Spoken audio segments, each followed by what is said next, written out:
Baik, terima kasih Yang Mulia kepada saudara saksi supaya fokus. Jadi dari sisi waktu ada kejadian tahun 2019, ada kejadian tahun 2020, khususnya adalah 8 Januari, 9 Januari, dan ada kejadian 2025 sekarang. Ini perspektif waktu. Nah, saya ingin bertanya dulu terkait dengan apa yang terjadi pada tahun 2020. Saudara Saiful Bahri Wahyu Setiawan Agustianitio ditangkap pada tanggal 8 Januari dan kemudian pada tanggal 8 Januari tersebut langsung dilakukan BAPK, betul? Betul. Nah, setelah dalam penangkapan awal, maka sesuai dengan SOP dari KPK, selama 3 hari, maka mereka dikenakan isolasi, sehingga tidak bisa berkomunikasi dengan siapapun, kecuali dengan pihak KPK, betul? 1 kali 24 jam. Bukan 3 hari, Bapak. Ya, 3 kali 24 jam. 1 kali 24 jam. Oh ya, karena saya mengalami 3 kali 24 jam di isolasi. Oh. Ya, kecuali dipanggil. Di penyidikan, Bapak ya? Ya, betul. Nah, kemudian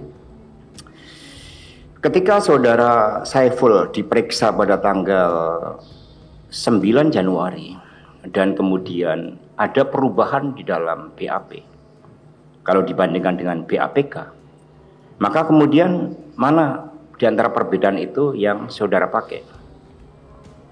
Saya sesuai dengan apa yang kami temukan pada saat proses penyelidikan pada saat itu. Oke, jadi saksi mengatakan apa yang ditemukan, yang kemudian diungkapkan di dalam BAP saudara. Tertuang di dalam BAPK, kemudian masuk ke dalam BAP. Jadi BAP saudara dipengaruhi dari sumber-sumber dari BAPK tersebut, betul? BAPK dan keterangan petunjuk yang lain. Baik, terima kasih. Nah, di dalam BAPK tersebut yang saudara ambil, apakah keterangan semua fakta-fakta yang ada di dalam BAPK tersebut atau terhadap hal-hal yang mengarah kepada dugaan keterlibatan terdakwa?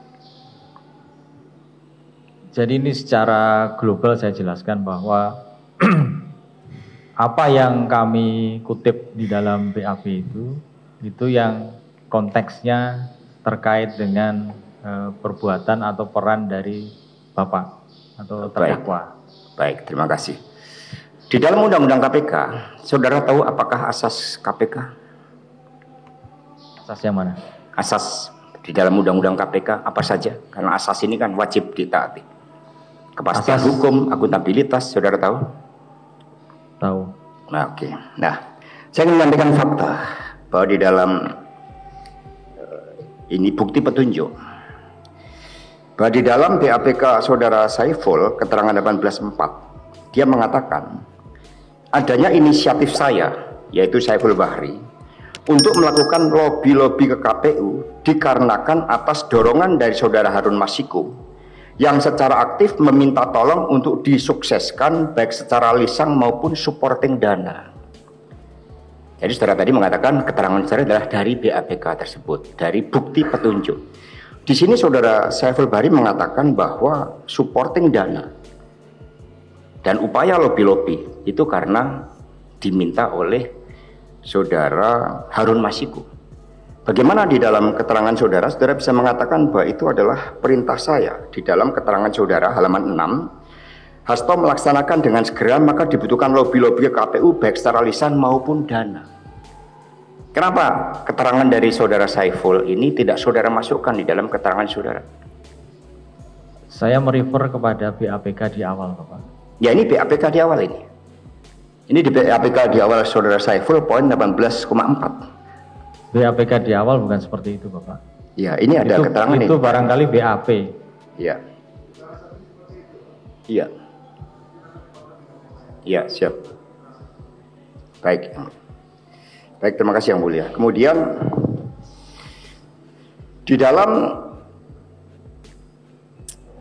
keterangan halaman 6 BAP saudara pada tanggal 13 Desember, di situ saudara mengutip bahwa Saiful Bahri melaporkan kepada Hasto terkait urusan Harun Masiku, lalu Hasto menurut keterangan saudara mengatakan dalam kutipan langsung yang saudara ambil, ya silahkan saja bila perlu saya menyanggupi untuk menalangi dulu dana tersebut agar urusan Harun Masiku segera cepat selesai. Pertanyaannya, apakah ini juga dari BAPK? Itu betul dari BAPK. Pada saat itu BAPK itu merefer kepada pembicaraan melalui tapping, melalui penyadapan. Ya, nanti mohon dicatat tappingnya untuk dapat ditayangkan. Penyadapan yang membuktikan bahwa saya mengatakan menyanggupi adanya penalangan dana untuk urusan Harun Masiku. Mohon dicatat yang mulia. Kemudian terkait tadi bahwa saudara mengatakan BAP bisa berbeda dengan BAPK, betul? Karena ketika saya menyebutkan keterangan 18,4, saudara mengatakan itu mungkin di BAP. Nah, ketika ada BAPK kemudian menjadi BAP, kemudian di dalam persidangan dihadirkan saksi-saksi, lalu kemudian ada fakta-fakta persidangan. Menurut saudara, terhadap fakta persidangan yang kemudian menjadi pertimbangan hakim dan putusan hakim yang berkekuatan hukum tetap antara BAPK, BAP, fakta-fakta persidangan dan pertimbangan hakim, mana yang lebih kuat di antara keempat hal tersebut? BAPK, BAP, fakta-fakta keterangan saksi di persidangan dan fakta-fakta persidangan dalam putusan.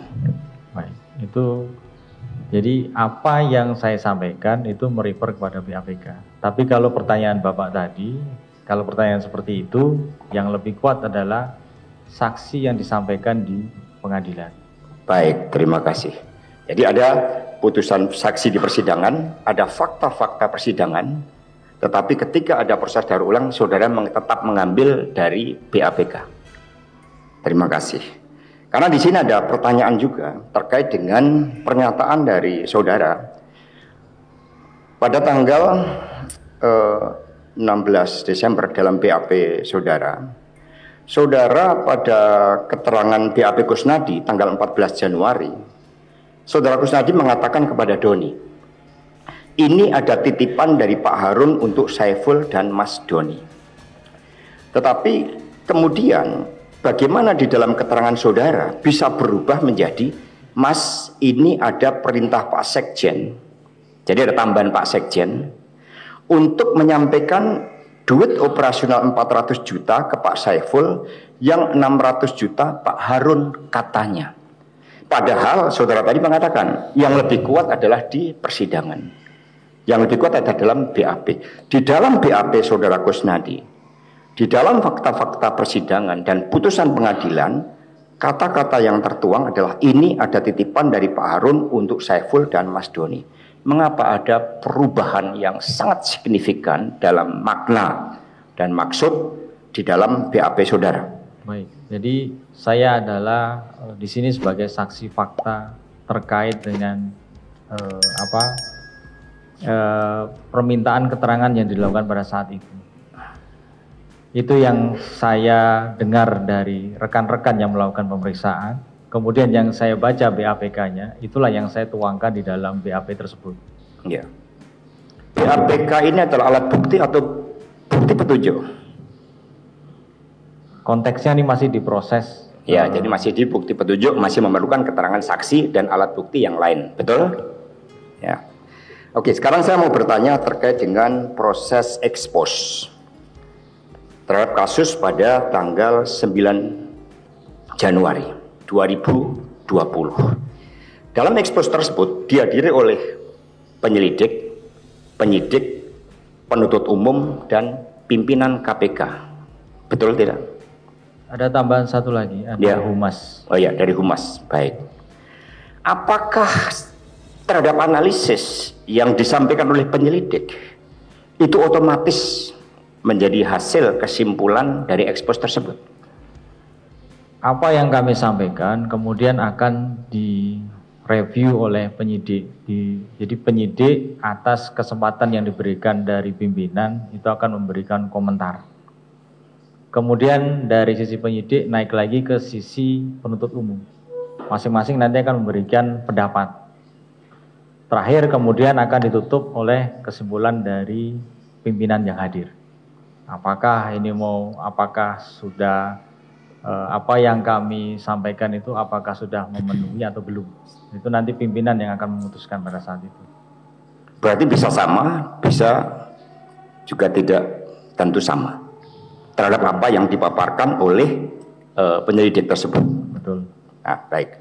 Kami ingin menanyakan bahwa ketika pimpinan memutuskan di dalam ekspos tersebut bahwa yang ditetapkan tersangka saat itu adalah Saudara Wahyu Setiawan dan Agustiani Tio sebagai penerima dan pemberi suapnya adalah Harun Masiku dan Saiful Bahri. Apakah kesimpulan yang berbeda dengan yang diharapkan oleh penyelidik itu kemudian pimpinan dianggap sebagai bentuk menghalang-halangi? Saya tidak bisa menyatakan demikian karena memang pada saat itu yang kami sampaikan adalah fakta-fakta dan perbuatan dari masing-masing pihak. Terkait nanti itu kan berarti pendapat ya. Apakah pimpinan menghalang-halangi itu saya juga tidak tahu. Ya. Jadi apa yang kami sampaikan sudah kami sampaikan kepada pimpinan sesuai dengan pasal 44 yaitu bahwa ini loh yang kami lakukan, kami laporkan pada proses tersebut. Ya. Baik, terima kasih. Dan kemudian mohon izin yang mulia untuk ditayangkan sebagai alat bantu transkrip hasil rekaman KPK antara Saudara Nur Hasan dan Harun Masiku, karena ini sangat penting untuk ditayangkan yang mulia. Pertanyaan saya adalah kepada saudara saksi, karena itu yang dijadikan sebagai bukti keterlibatan. Karena ada pertanyaan terhadap saudara saksi, apakah saudara terdakwa Hasto Kristianto terlibat dalam obstruction of justice? Lalu saudara mengatakan terlibat karena ada ini. Nah, ini hasil transkrip. Menurut saudara saksi, dari mana saudara punya fakta-fakta bahwa penenggelaman handphone adalah perintah saya? Baik. Jadi di dalam percakapan ini ada kata-kata menyampaikan amanat Bapak di sini ya. Jadi Bapak itu saudara simpulkan bahwa itu adalah saya. Pada saat itu iya. Oke, apa yang mendukung kesimpulan saudara saksi? Apakah saudara melihat? Jadi awal saya menyimpulkan atau tim menyimpulkan adalah pertama saudara Nur Hasan ini dia bekerja di tempat yang pada saat itu menurut informasi dari posko bahwa terdakwa sering berada di rumah itu. Itu yang pertama. Terus yang kedua bahwa saudara Harun Masiku dia menyampaikan saya coba untuk melakukan analisa dengan yang lain, dengan komunikasi yang lain. Siapa yang dimaksud dengan Bapak ini? Siapa yang bisa memerintahkan seorang Nur Hasan yang mana kemudian dia berani menelpon ke saudara Harun Masiku dan meminta yang bersangkutan untuk mencelupkan HP-nya. Apakah saudara tahu bahwa satu ada dua orang yang mendatangi Nur Hasan?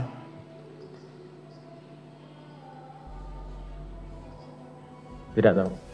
Apakah saudara tahu bahwa siapapun yang bekerja di kantor partai, termasuk security, sekjen mengakses langsung kepada security tersebut, sama dengan pimpinan KPK langsung berhubungan dengan security KPK? Dia menyebut kata-kata di situ adalah Bapak.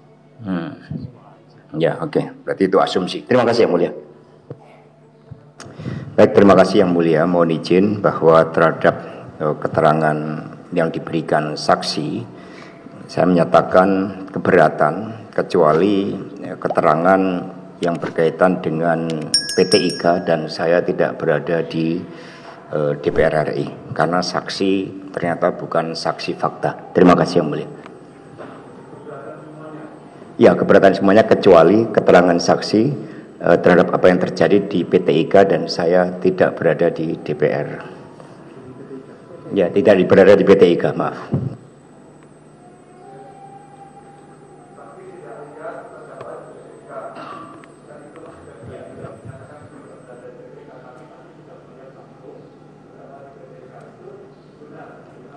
Ya, betul Yang Mulia.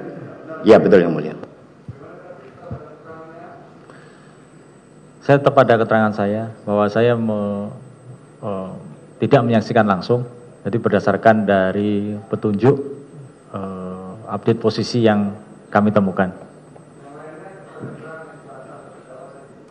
Yang lainnya saya tetap pada keterangan saya. Baik, terima kasih Pak Hakim, terima kasih Pak Jaksa, terima kasih pengacara, Pak Hasto, terima kasih.